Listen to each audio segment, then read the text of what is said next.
Nggak usah kalau cari istri dicoba-coba dulu, langsung aja nanti kawin kan gitu. Nah supaya ada gelombang, supaya Anda mengerti, nanti kalau ada kesempatan kita coba elaborasi sedikit, kita raba-raba sedikit. Yang mana sih yang potensial surga dalam kehidupan di dunia ini? Apa dalam politik, apa urusan syahwat, apa urusan apapun saja. Nah, nanti kita coba, kalau masih ada waktu kita akan coba masuk ke sana. Tapi yang penting kunci-kuncinya Anda pegang. Untuk itu, karena Mas Ali tadi memulainya juga meresume dari puasa dan hari raya, dan kita juga kan belum minal aidinan ini, saya mohon maaf untuk semua kesalahan-kesalahan saya.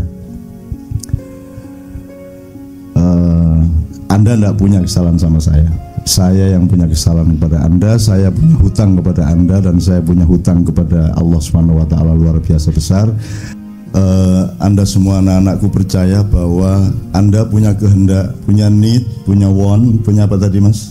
Need and want ya. Anda punya kehendak, saya punya kehendak, dan Allah punya kehendak, dan Allah menyatakan percayalah bahwa yang berlaku adalah kehendak Allah SWT.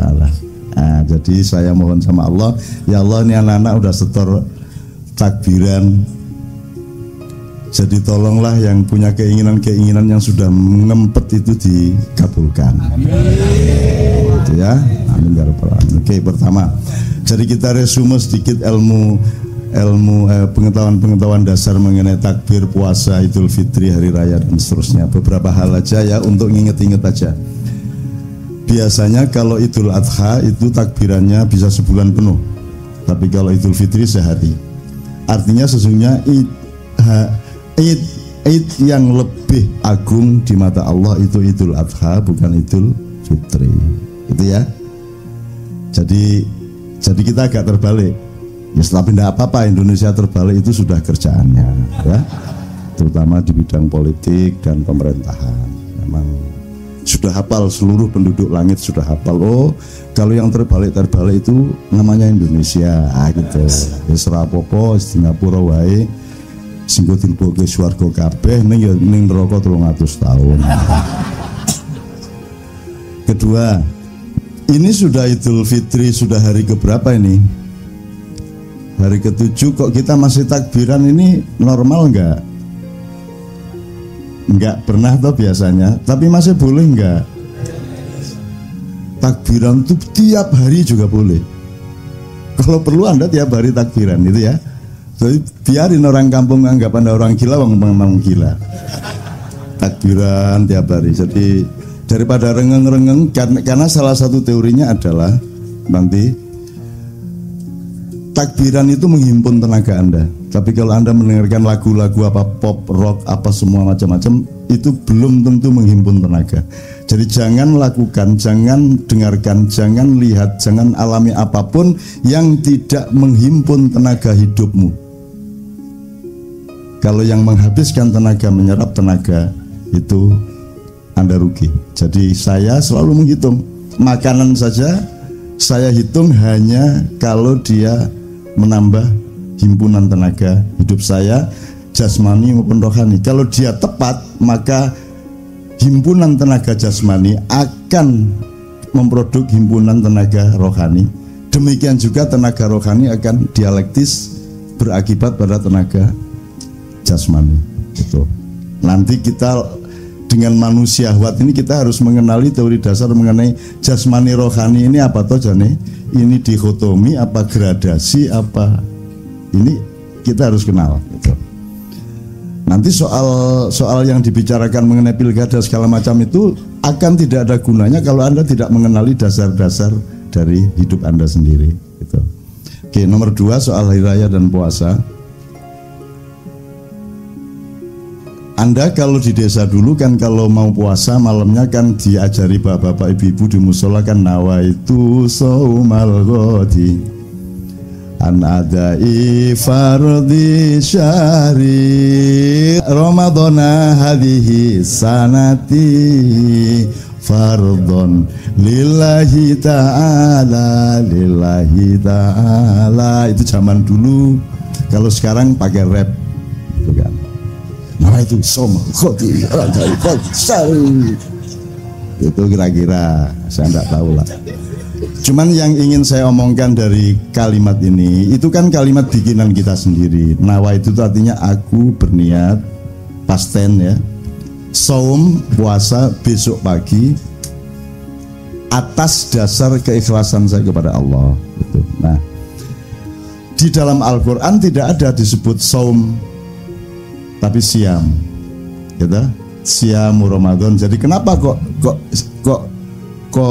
niat Anda nawa itu saumal ghadi, kok tidak nawa itu siamal ghadi?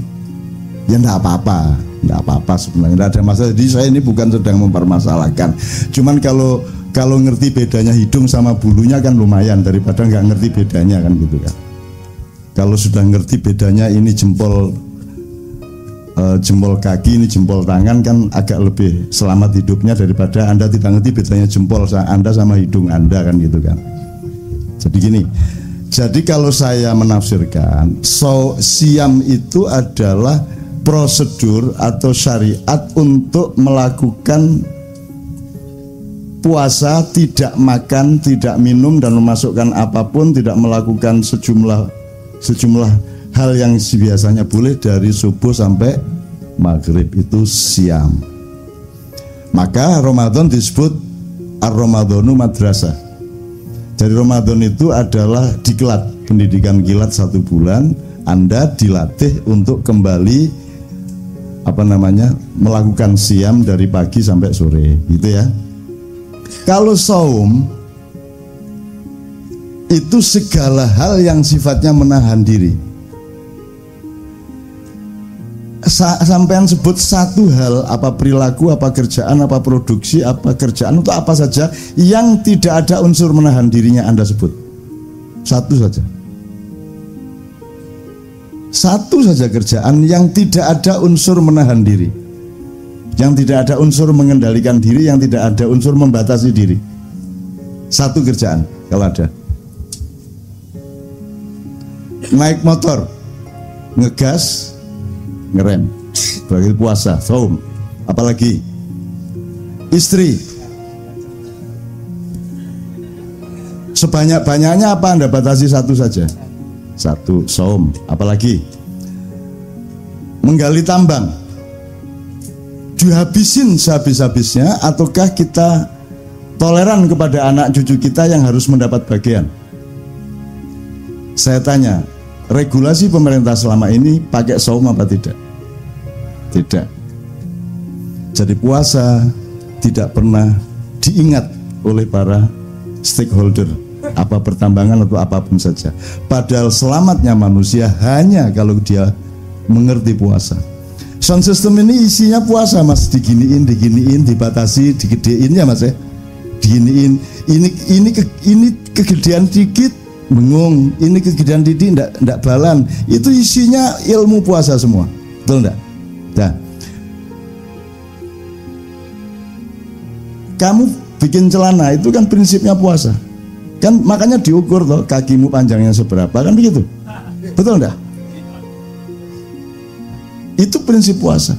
Mas, ternyata rapat kabinet, rapat DPR, rapat Pemprov, nomor 1 adalah menyadari di mana, kapan, seberapa puasa harus dilakukan, benar nggak?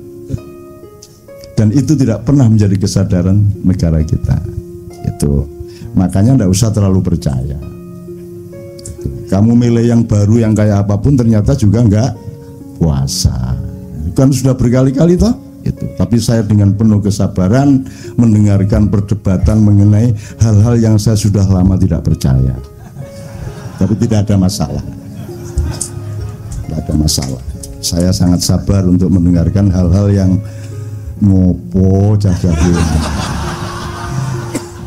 Oke, ini udah, jangan terlalu panjang, nanti jadi ceramah puasa. Jadi ngerti bedanya saum sama siam ya. Keselamatan hidupmu, bahkan kaya tidaknya hidupmu, tergantung pada kecanggihanmu di dalam menentukan kadar puasamu di dalam pekerjaan, dalam jualan segala macam. Anda jualan bebek goreng, mentang-mentang laris, maka sampai jam 3 malam Anda masih ladeni. Jadi akhirnya beli bebek lagi untuk supaya Anda bisa goreng lagi. Tapi percayalah, kalau Anda melampiaskan, kalau Anda berhari raya tiap hari di warung Anda, maka usia warung Anda juga tidak akan lama. Kalau Anda membatasi jamnya, pokoknya saya cuman jualan bebek paling banyak 50 atau paling banyak 25, habis tutup. Kayak ceker di Solo, kalau Anda lewat Solo itu buka jam 2 malam, tutup jam 5 pagi. Dah. Pokoknya jam 5 pagi tutup. Pokoknya jam 2 baru buka. Meskipun sudah antri sejak jam 11, pokoknya jam 2 tutup. Kalau Anda punya prinsip puasa seperti, maka Anda memiliki kecenderungan terhadap keawetan atau keabadian. Begitu. Kalau kamu suka apa? Kalau suka makanan apa misalnya di Jakarta? Umpamanya soto Betawi. Terus pagi soto Betawi, siang soto Betawi, malam soto Betawi, jam 2 malam soto Betawi. Kira-kira berapa lama usia soto Betawi di mulut Anda? Sebentar aja akan Anda bosan kan? Nah, jadi puasa sebenarnya adalah alat yang paling utama untuk mencapai keabadian. Itu ya saya. Itu salah satu contoh aja. Oke. Jadi sudah jelas ya puasa. Bedanya siam adalah diklat Ramadan. Kalau saum artinya adalah apa saja dalam hidup di mana kamu menerapkan prinsip untuk membatasi diri, menahan diri. Regulasi itu apa? Regulasi itu kan menghitung sesuatu secara akurat, secara tepat. Itu namanya puasa. Kan gitu Mas. Coba mentang-mentang seneng sama istrimu kok keloni ya bendino. Esok kelon, awan kelon, sore kelon. Kate ngantor sih dulu ngadeg duluan. Suwe-suwe bosen dewe mari ngono kan gitu. Maka harus ada puasa. Maka Rasulullah mengatakan makanlah kalau lapar dan berhenti makan sebelum kenyang, maka kamu akan sehat dan lebih lama keawetanmu, gitu ya Rek ya. Terus imsak. Di sini kalau imsak tandanya apa di Jakarta? Pakai teriak imsak gitu. Oh pakai sirine. Sirine.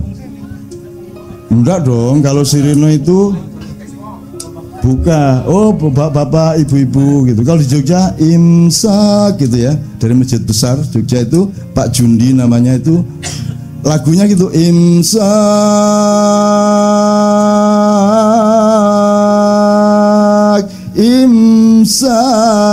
gitu sejak zaman dulu. Setelah Pak Jundi mati yang ganti persis seperti itu juga gitu. Jadi di Jogja itu banyak sosiologi atau gejala sosial yang kita perhatikan dari loudspeaker masjid. Jadi kalau di masjid itu ada pengumuman bapak-bapak, ibu-ibu, innalillahi wa inna ilaihi rajiun telah meninggal dunia, itu berarti Pak Walikun yang mengumumkan. Kalau sudah dengar mulai bapak-bapak, Pak Walikun berarti Anda mati. Begitu ada dengar suara Pak Walikun berarti ada yang mati. Sampai pada suatu hari bapak ibu bulu kok bukan suara Pak Walikun, berarti yang mati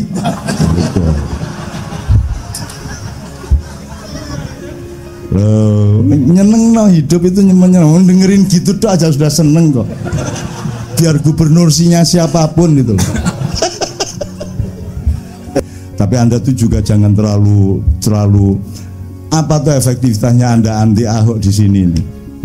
Ini cuma orang-orang lemah kiri-kiri gendut-gendut. Apalah, tidak ada pengaruhnya lah di sini. Ini tidak ada pengaruhnya sama sekali. Anda anti, Anda pro, tidak ada pengaruhnya. Dan negara itu adalah tatanan yang sudah ada sistemnya, ada lembaganya, ya. Dan ini sama sekali tidak ada urusan sama negara sebenarnya. Negara itu punya legislatif, yudikatif, eksekutif. Dan semua mobilisasi atau semua sistem yang dijalankan itu kan berdasarkan 3 lembaga dasar itu, sehingga kalau ada sosialisasi di masyarakat pasti berasal dari 3 itu. Nah KJ bukan. KJ ini bukan bagian dari sistem negara.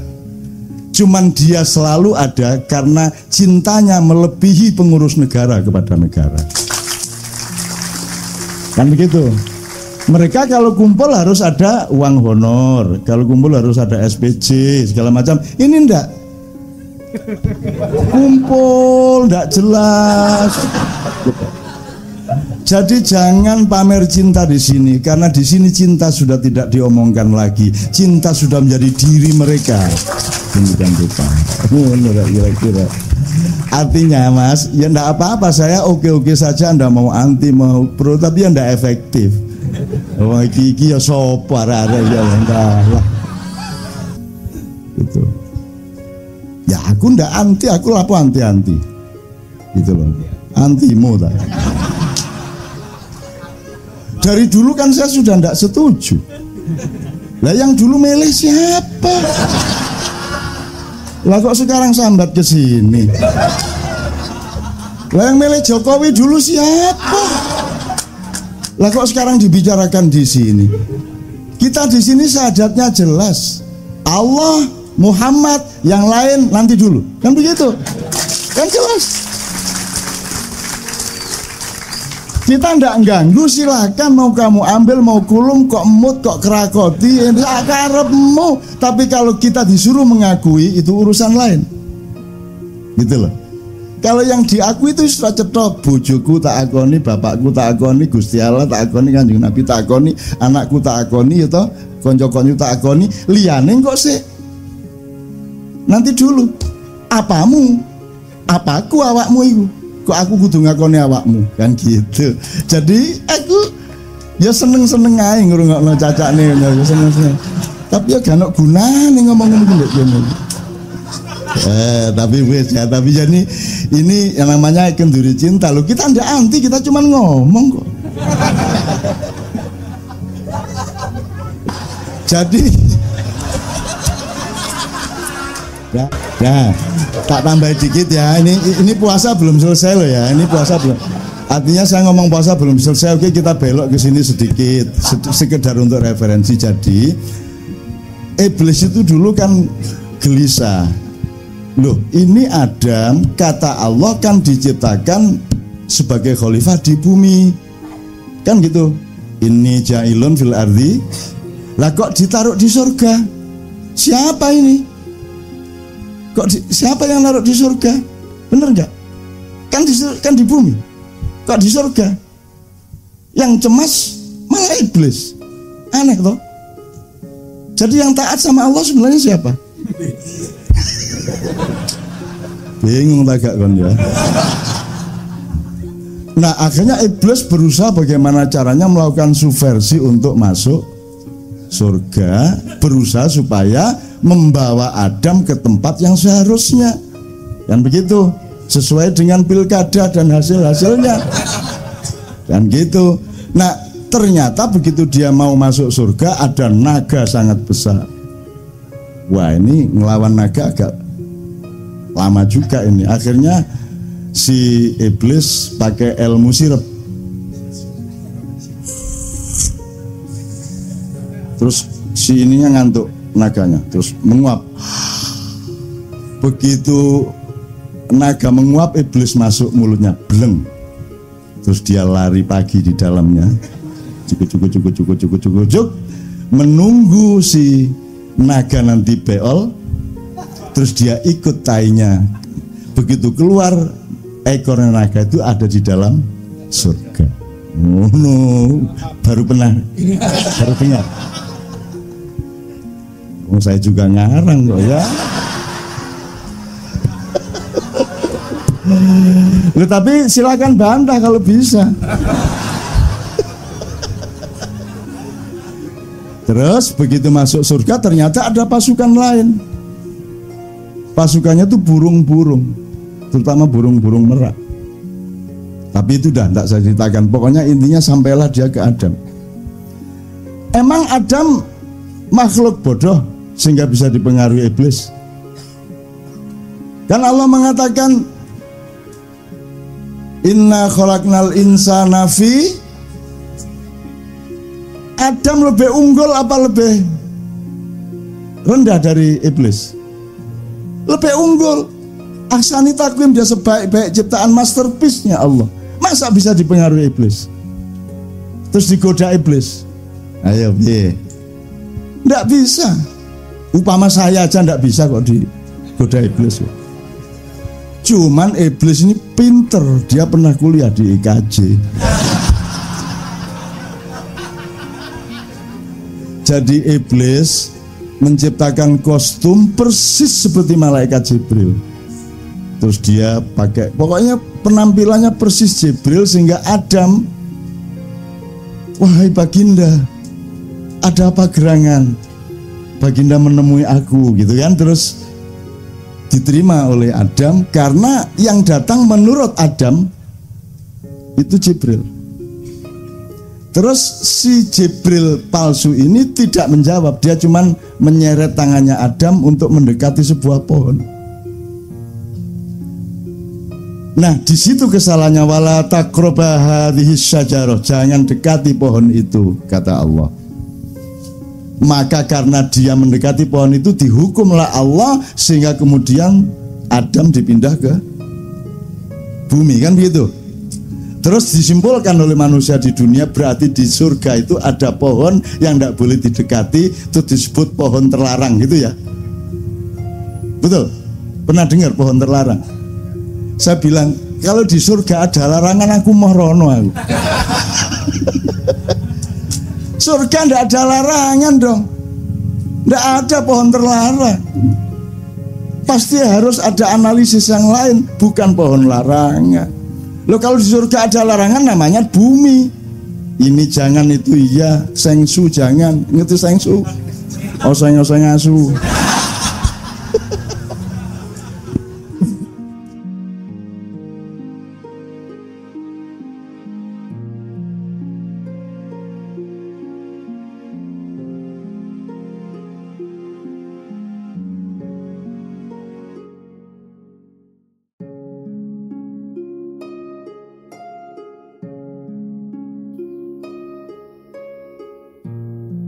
Assalamualaikum warahmatullahi wabarakatuh.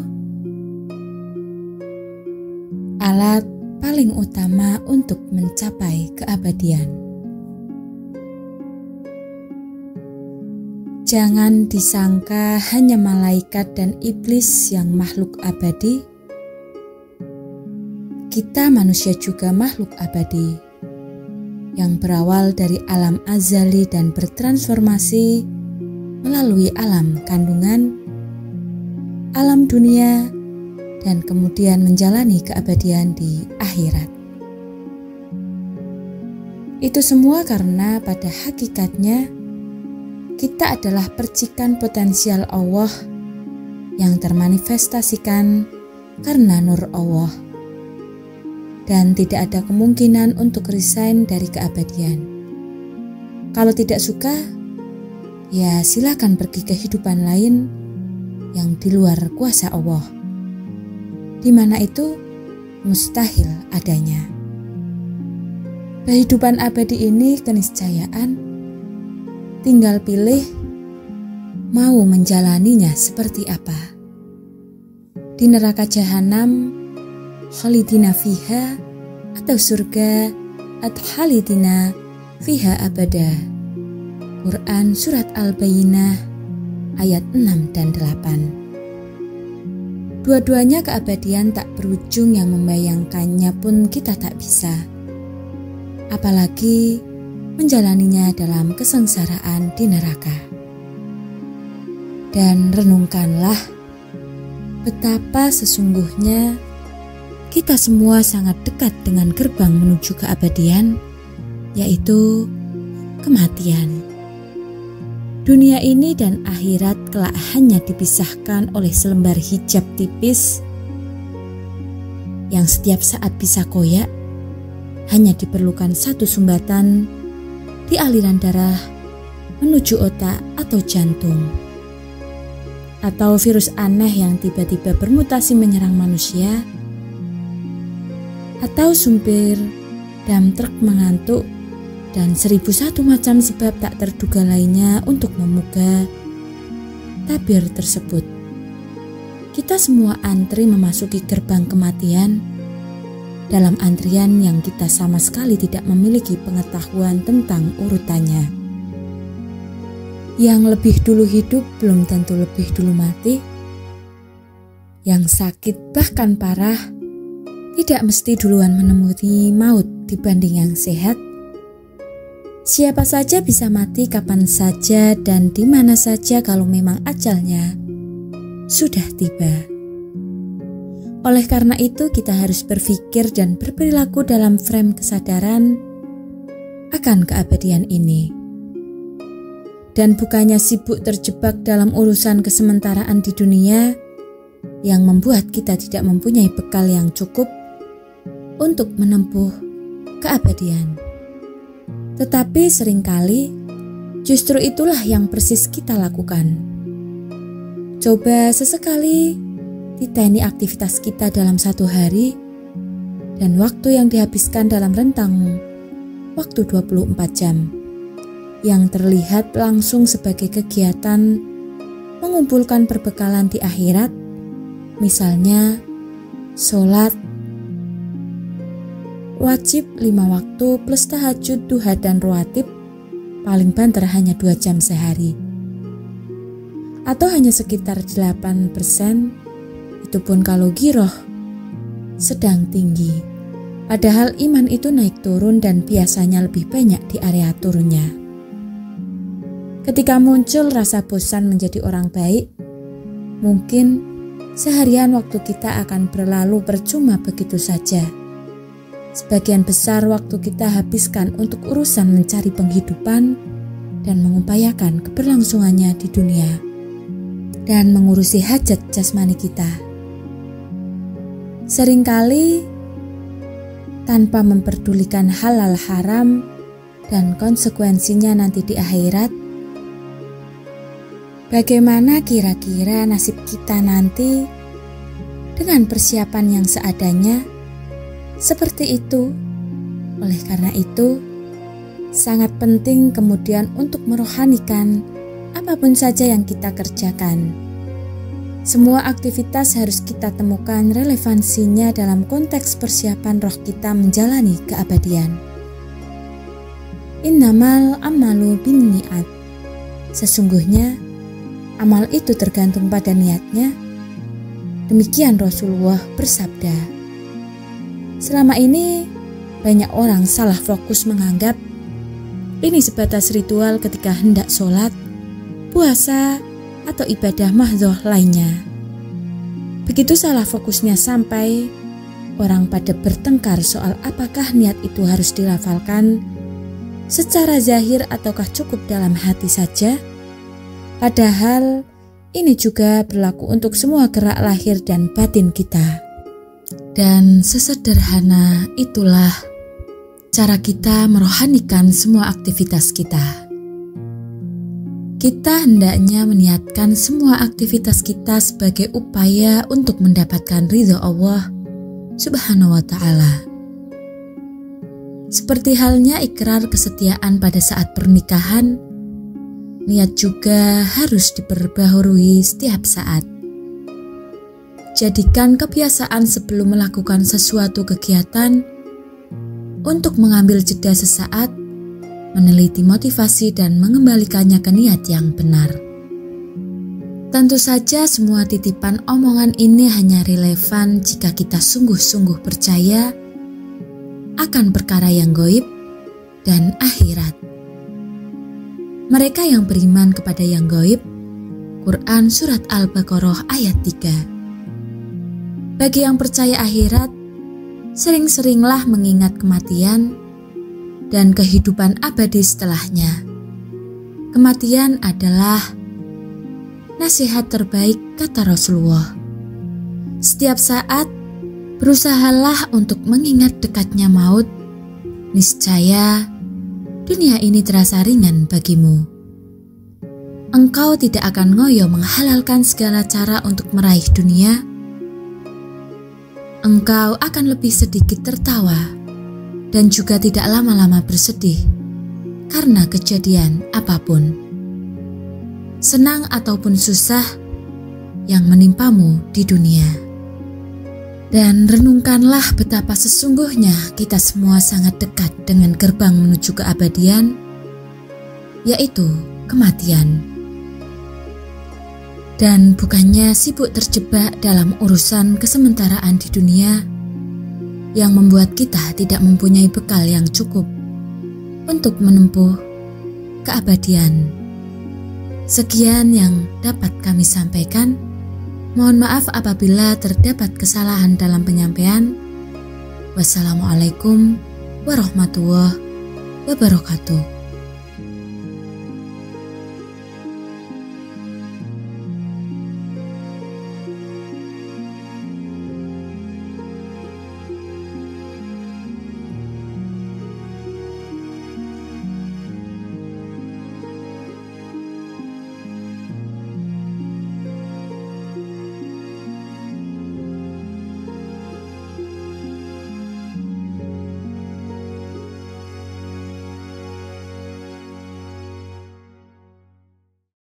Butuh kemasan produk yang gak pasaran? Pengen yang unik dan gue banget? Gopek.id aja.